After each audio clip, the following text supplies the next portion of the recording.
สวัสดีครับวันนี้ผมก็มาเล่าเรื่องประวัติหรือเหตุการณ์ หรือประสบการณ์หนหลังของการไปเที่ยวตามป่าในสถานที่ต่างๆอาจจะไม่ครบทั่วประเทศไทย แต่ก็ได้เจอได้ประสบได้ใช้ชีวิตอย่างโบยบินมาอย่างอิสระนั่นเองผมมีเรื่องเล่าเรื่องหนึ่งที่ได้ประสบตัวเองเกี่ยวกับชาวบ้านหรือคนในท้องที่คือมีวัฒนธรรมประเพณีที่แตกต่างอย่างสืบเนื่องมาจากที่ผมเล่าเรื่องช้างเผือกอยู่ในป่าหรือเรื่องความงามความสวยงามหรือหรือจิตใจของคนในป่าคนในป่าเนี่ยมีจิตใจที่ดีงดงามแต่มีวัฒนธรรมที่แตกต่างกันเราที่ได้รับการอบรมสั่งสอนมาแบบเสิ่งต่างๆสืบทอดกันมานี่เองในสมัยปัจจุบันอาจจะบางทีอาจจะไม่เหมือนเดิมเพราะว่าได้รับการศึกษาได้รับวัฒนธรรมของในเมืองเข้าไปจิตใจของคนอาจจะเปลี่ยนแปลงไปพอผมไปในบางที่เริ่มมีถนนหนทางเข้าไปแล้วก็มีโทรทัศน์มีโทรศัพท์เข้าไปได้ซึมซับประเพณีใหม่ๆเข้าไปในเรื่องเล่าอดีตคือเรื่องนึงคือมีหมู่บ้านหนึ่งเป็นชุมชนชาวกะเหรี่ยงนี่เองอยู่ตรงปตากยอสีเหลืองสีขาวหมู่บ้านหนึ่งเขามีประเพณีวัฒนธรรมคือเขาบ้านเขาจะกินเจหมดกินเจไม่ฆ่าสัตว์มีสัตว์จะกินบ้างคือสัตว์ที่ไม่ตายเองตายในป่าแต่ให้ไปล่าเขาไม่ทำปลูกผักกินอะไรกันไปเรื่อยอาหารหลักที่ขาดไม่ได้คือเกลือเขาแต่ก่อนเขามีเกลือเป็นของที่มีประโยชน์แก่เขามากเขามีประเพณีอย่างหนึ่งเขาว่าการย่องสาวการรองรัก เรียกว่าเขาย่องสาวดูสุภาพกว่าคือเขามีการกระทำที่สืบทอดต่อกันมาคือว่าเด็กหนุ่มสาวถ้ามีวัยอันพอสมควรจะมีคู่ครองคือเริ่มมีประจำเดือนนั่นเองเขาเรียกว่าสามารถได้การลองรักกันได้ลองรักยังไงคือว่าถ้าเกิดเด็กสาวหนุ่มสาวชอบใจกันสามารถมีปฏิสัมพันธ์กันได้โดยที่พ่อแม่ไม่ห้ามเพราะว่าเขาก็รับทำสืบทอดกันมาแต่ต้องได้รับการยินยอมนั่นเองอันนี้คนยังอาจจะไม่เข้าใจเพราะว่าผมก็ไม่เข้าใจเหมือนกันนะ แต่ว่าเขาทำกันมาคือถ้าเกิดเด็กสาวชอบใจกลางคืนเขาก็จะมาสามารถย่องเข้าไปในห้องมีอะไรกับลูกสาวเขาได้ แต่ถ้าเกิดมีการตั้งท้องออกมาก็ให้จับได้อยู่แต่งงานกันเองเพราะว่าชีวิตหนุ่มสาวดูจะมีอิสระเขาให้อิสระแก่เขาแต่ถ้าไม่มีท้องหรือไม่ตั้งครรภ์ก็ไม่เป็นไรยังไม่อยากจะแต่งก็ได้แต่ถ้าแต่งก็แต่งได้เลยถ้าเกิดชอบใจไม่ท้องก็ไม่เป็นไรแต่ก็เคยไปผมเคยไปเนาะตอนนั้นก็ไปช่วงนานแล้วไปเจอเด็กหญิงสาวผมแดงผมขาวไม่เหมือนกันเด็กผมอมสีแดงสุดสีแดงมาอายุประมาณ17 18เนี่ย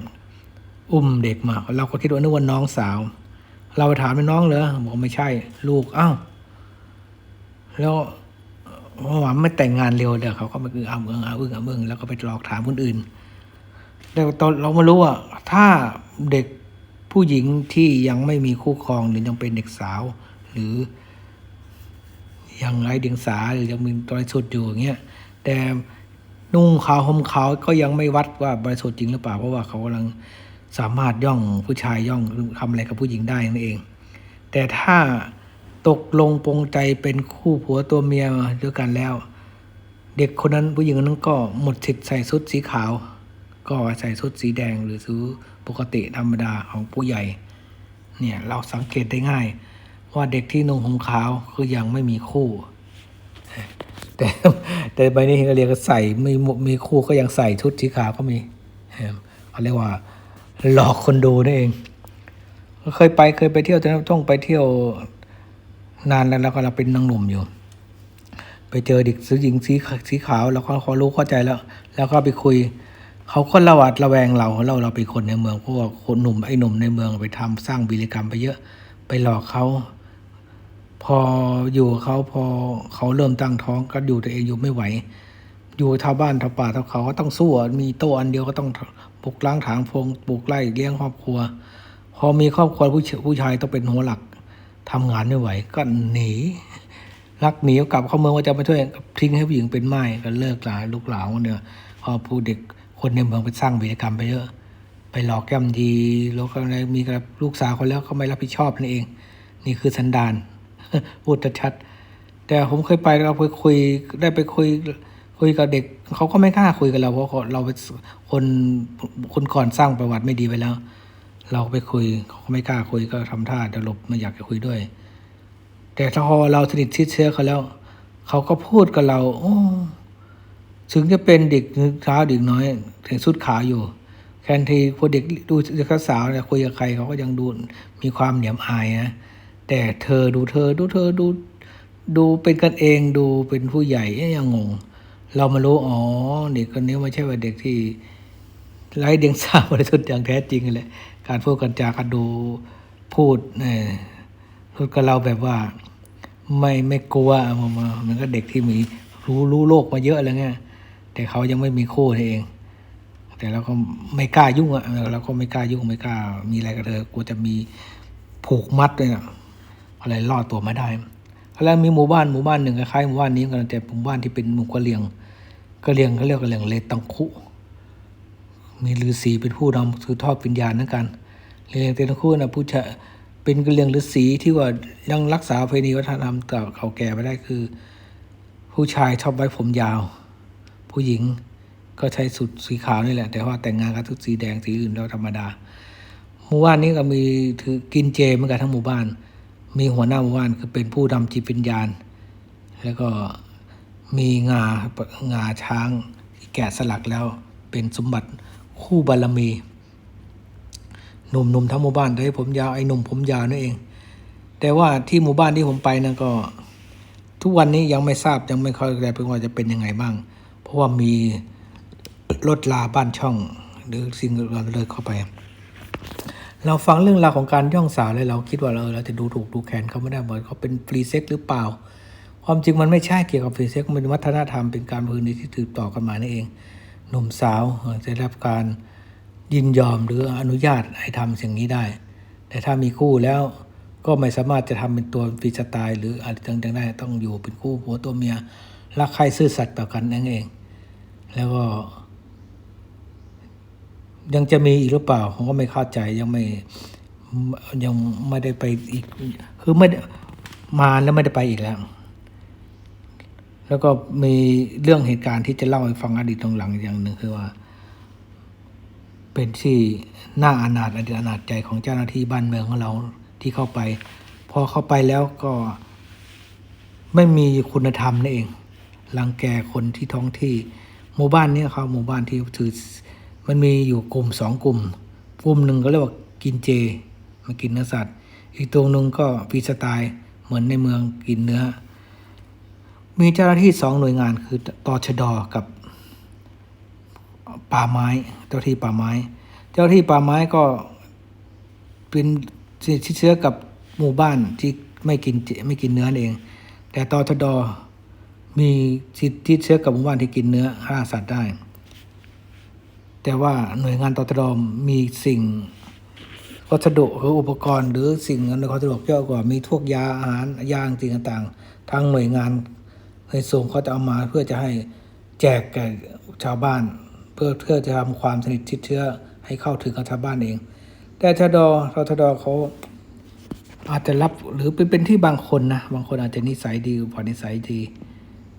ไม่ทำตั้งตัวไม่อำเอียงคอยแต่ช่วยเหลือแต่คนที่ฝั่งหมู่บ้านที่ฝั่งกินเนื้อของหมู่บ้านที่ฝั่งกินเจไม่สนใจไม่ให้ความช่วยเหลือจะมาขอยุกยาให้แก่ลูกหลานก็บ่ายเบี่ยงบอกอยากได้ก็ขออะไรมาแลกทำให้เกิดการคอมเมนต์กันมาเด็กชาวกะเหรี่ยงที่นับถือประเพณีแบบเดิมๆก็ยังใส่ชุดประจำเผ่าประจำบ้านซึ่งมีผมยาวหรือสิ่งต่างๆมวยผมมัดผมใส่สโลงก็ถูกดูแคลนจากตชด.เอง แต่บางครั้งบางคราวไม่พอใจก็ทะเลาะเบาะแว้งทำร้ายร่างกายทำให้คนที่เป็นหัวหน้าหมู่บ้าน ฝ่ายที่ไม่กินเนื้อ ก็สะสม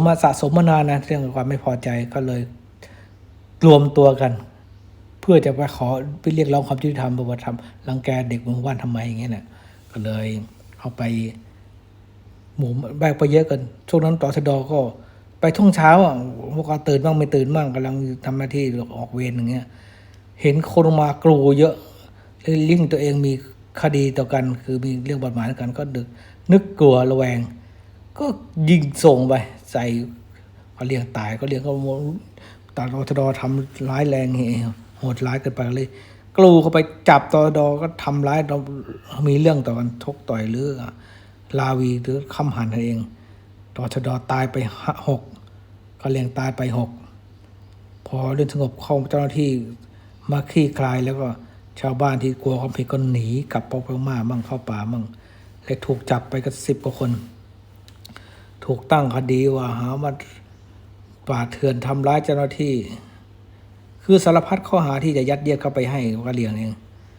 สืบข้อขึ้นลงขึ้นศาลจับจำคุกแล้วก็มีทนายสิทธิมนุษยชนมาช่วยทำคดีแหละทำเรื่องเอกสารพี่ใหม่ไปสืบความลับคือความจริงมาเอกสารไปศาลก็รู้เข้าใจหน่วยงานราชการเป็นยังไงแหละก็เลยพิจารณาหลักฐานหรือเนื้อหาสิ่งต่างๆก็คงจะรู้เข้าใจว่าเจ้าหน้าที่ของเรานี่เป็นรังแกเขาเลยถอนฟ้องแต่เขาติดคุกไป10 ปีกว่าปีแล้วแต่ทุกวันนี้ก็ยังความที่เรามีบาดแผลต่อกันแล้วเด็กรุ่นใหม่ที่โตเป็นหนุ่มตอนนั้นพ่อเขาติดคุกตัวเองยังเล็กอยู่พอตัวเองเป็นหนุ่มได้ฟังเรื่องเล่าที่ว่าตชด.ฆ่าพวกกันแล้วก็ทำให้พ่อตัวเองติดคุกก็เหมือนกับมันเข้ากันไม่ติดอ่ะที่หมู่บ้านนะหมู่บ้านฝั่งที่เป็นกินเนื้อเจนะเข้ากันไม่ติดก็เลยยิ้มแบบไม่สนิทใจอ่ะเดี๋ยวก็ยังไปมาหาสู่ก็เลยตชด.ก็เลยย้ายท่านประธานปฏิบัติการคงเหลือไว้แต่ครูตชด.ที่คอยสอนหนังสือแก่เยาวชนก็เลยลดความรุนแรงของจิตใจเองหน่วยงานหรือฐานมั่นตชด.ก็สั่งให้ย้ายออกคงเหลือไว้แต่ครูตชด.ครูตชด.ก็คอยหน้าที่สั่งเรียนสอนหนังสือเองก็เลยทำให้อยู่ทุกวันนี้แต่ว่าด้วยความพระกรุณาของสมเด็จพระเทพก็ได้เข้าไปเยี่ยมเยียนเพราะว่าสมเด็จเทพก็รับหน้าที่ต่อจากสมเด็จย่านี่เองทอสมเด็จพระเทพเข้าไปก็ถนนหนทางก็เข้าไปความเจริญการศึกษาเข้าไปแล้วมีโซลาร์เซลล์มีรถมีอะไรต่างๆทุกวันนี้ความเป็นอยู่ของชาวบ้านก็เริ่มดีขึ้นแต่วัฒนธรรมการย่องสาวลองรักเลือกคู่ครองไม่สามารถไม่รู้ว่าจะมีอยู่หรือเปล่าแต่ว่าเข้าไปก็เธอผู้หญิงที่ยังสาวก็ยังแต่งชุดสีขาวอยู่แต่ถ้ามีครอบครัวแล้วก็จะนุ่งชุดสีแดงบ่งบอกว่าเธอเคยมีสามีมาก่อนนั่นเองตชด.ก็กลายเป็นหน่วยงานที่สมเด็จพระเทพก็เคยเข้ามาไปเที่ยวไปเยี่ยมพระสงฆ์นิกรอยู่ครั้งหนึ่งอยู่2 หลายครั้งมีเรื่องเล่ากะเหรี่ยงตอนเพราะรู้ประเทศจะเข้ามานะทางการก็จะเกณฑ์ชาวบ้านค่อยๆทำความสะอาดทางต้นทางที่จะไปของประเทศจะเสด็จมาได้เองเพราะว่าเมื่อประเทศเสด็จมาถึงประเทศเสด็จมาทางฮอก็จริงแต่ครั้งว่าท่านก็อยากจะเดินไปตามระหว่างหมู่บ้านเองชาวพวกพระสงฆ์นี่พวกเจ้าหน้าที่ที่ติดตามมาก็ต้องนั่งรถมาจากอุ้มผางถนนหนทางก็ต้องทำใหม่กุยหนทางตัดอะไรทำกันทั้งปีแหละทำห้องส้วมระหว่างทางเดินทางแล้วก็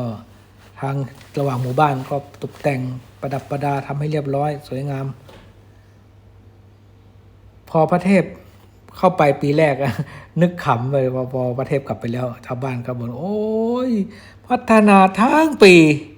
ประเทศมาแปะเดียวกะและคือเพื่อนไม่เข้าใจก็เลยเขาก็จ่าตั้งหน้าตั้งตารอเสด็จพระเทพรัตนราชสุดานะเรียกว่าอยากจะได้คุยให้ท่านมานอนพักก่อนได้คุยกันนานๆอย่างนี้แหละแต่ว่าพระเทพมาเยี่ยมก็ต้องไปต่ออีกหมู่บ้านนั่นแหละบอกว่าโอ้น้อยเหมือนพูดเป็นก็ไม่ใช่ไม่พอใจพูดแบบว่าบ่นให้ตัวเองฟังโอ้อุตส่าห์ทำมาทั้งปีเตรียมสถานที่ทั้งปีแต่ประเทศมาคุยกับเราไม่ถึงชั่วโมงไงชั่วโมง2 ชั่วโมงก็ไปต่ออย่างเงี้ยพระโหศาสตร์เตรียมงานทั้งปีมาแปะเดียวกะแล้วมาพอไปนี่ข่าวว่าเทพไปอยู่ประมาณ2 ครั้งแล้วเขาไปสมัยก็ไปบ้านเลตงคุทางรถตะวีมาแล้วบ้านเลตงคุบ้างเดินระหว่างหมู่บ้านโอ้โหเดินบางครั้งมันเดินระหว่าง3-4 กิโลกันประเทศมันก็โดยความห่วงใยแต่ประสบในก่อนนี่คือความที่เรามีสถาบันพระมหากษัตริย์คอยดูแลความเป็นอยู่ของเราตั้งแต่รัชกาลที่ 5ขึ้นมาหรือสมเด็จย่าในประเทศก็ดูแลต่อในสมัยนี้ประเทศก็อายุมากขึ้นโครงการสิ่งต่างๆคงจะมียังดำเนินอยู่แต่ว่าพระองค์ท่านคงไม่สามารถที่จะเดินทางต่อไปได้คงจะมีหน่วยงานที่รองรับอยู่คือหน่วยงานตชด.หรือหน่วยงานแพทย์อาสาที่คอยไปดูความเป็นสุขของพี่น้องประสบนิกรชาวไทยไม่ว่าอยู่ป่าโพธิ์ป่าดอยท่านก็คงไม่ทิ้งประชาชนของท่านเองนี่คือเรื่องเล่าของการย่องสาวการไม่ใช่เรื่องฟรีเซ็กนะครับอย่าคิดจะดูถูกแค่นั้นเป็นประเพณีที่อาจารย์ทำอะไรสืบต่อมองดูอาจจะไม่เหมาะกับคนที่มีหัวโบราณแต่เขาโบราณกว่าเขาก็ทำแบบนี้เขาขึ้นอยู่กับความพอใจของ2 ฝ่ายเมื่อรักใครกลมเกลียวมักตักใจกันแล้วลองกันสักปั้งหนึ่งถ้าถูกใจถูกยังไงก็ตกลงเป็นคู่ผัวครองรักครองใช้ชีวิตร่วมกันนั่นเองแต่ถ้าไม่พอใจหรือไม่ถูกใจก็อาจจะเปลี่ยนใหม่ได้มันก็ไม่ต่างกันในมิตรในเมืองนะครับก็มาเล่าประสบการณ์เล็กน้อยของการทุกคนนั่นเองครับเขาน่าจะมาเรื่องอื่นไปนะครับ